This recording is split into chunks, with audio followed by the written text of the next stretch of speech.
அனைத்து ஊடக நண்பர்களுக்கும் காலை வணக்கம், இனிய புத்தாண்டு நல்வாழ்த்துக்கள் முதலிலே தெரிவித்து, இன்றைய தினம் மேதகு ஆளுநர் அவர்கள் ஆளுநர் மாநிலத்திலிருந்து சில அறிக்கையை வெளியிட்டிருக்கின்றார்கள்.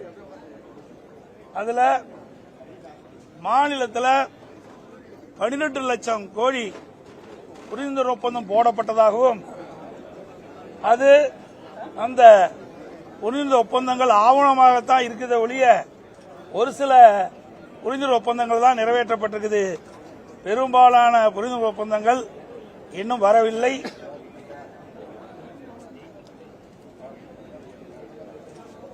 கடந்த 4 ஆண்டுக்கு முன்பு வெளிநாட்டிலிருந்து தொழில் முதலீடு தமிழகம் 4வது இடத்தில் இருந்தது, தற்போது 6வது இடத்திற்கு தள்ளப்பட்டதாக அந்த அறிக்கையில் தெரிவிச்சிருக்காரு. பெண்கள் பாதுகாப்பு தொடர்பாக அறிக்கை வெளியிட்டிருக்காரு. போக்சோ சட்டத்தில் அதிகமா இன்றைக்கு தமிழகம் பாதிக்கப்பட்டிருக்கின்றது. சுமார் 55% பாதிக்கப்பட்டதாக சொல்லியிருக்கிறாங்க.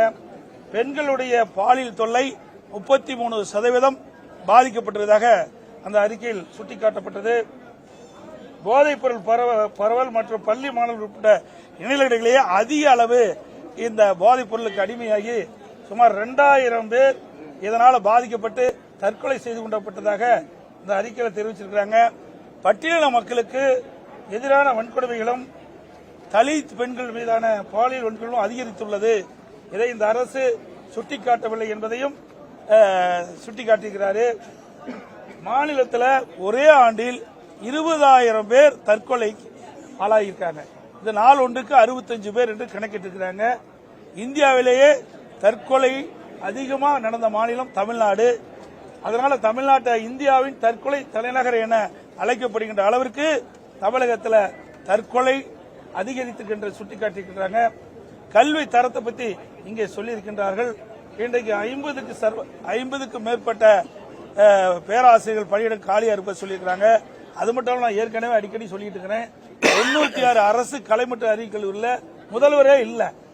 அதோட அரசு உதவி பெறுகின்ற கல்லூரி பள்ளிகளுக்கு அந்த அரசு அந்த பணியிடங்களை நிரப்புவதற்கு, காலி பணிகளை நிரப்புவதற்கு இந்த அரசு அனுமதியை தரல.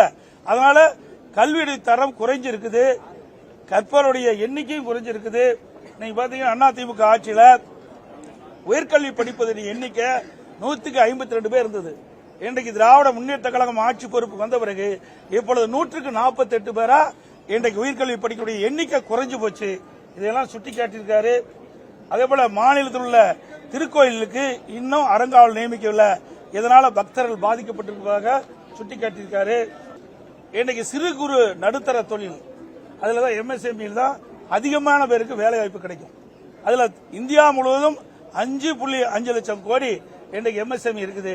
தமிழகத்தில் 40 லட்சம் தான் எம்எஸ்எம்இ இருப்பதாகவும், இதனால தொழில் குறைந்திருக்குது, வேலைவாய்ப்பு குறைந்திருப்பதாகவும் சுட்டிக்காட்டியிருக்கிறாங்க. இன்றைக்கு நமக்கு வர வேண்டிய தொழிற்சாலைகள்லாம் அண்டை மாநிலத்தில் சென்று கொண்டிருக்கின்றது. இந்த ஆட்சியுடைய அலட்சியத்தினால் சுட்டிக்காட்டியிருக்கிறார். பல்வேறு துறையில் பணியாற்றுகின்ற அரசு ஊழியர்கள் இன்றைக்கு பல போராட்டங்கள் நடத்தி மன உளைச்சல் இருப்பதாகவும், அவர்களுக்கு தேவையான உதவிகளை இந்த அரசு கோரிக்கைகளை நிறைவேற்றவில்லை என்பதை சுட்டிக்காட்டியிருக்கிறாங்க. அது மட்டுமல்ல, நாங்கள் வெளிநடப்பு செஞ்சிருக்கிறோம்.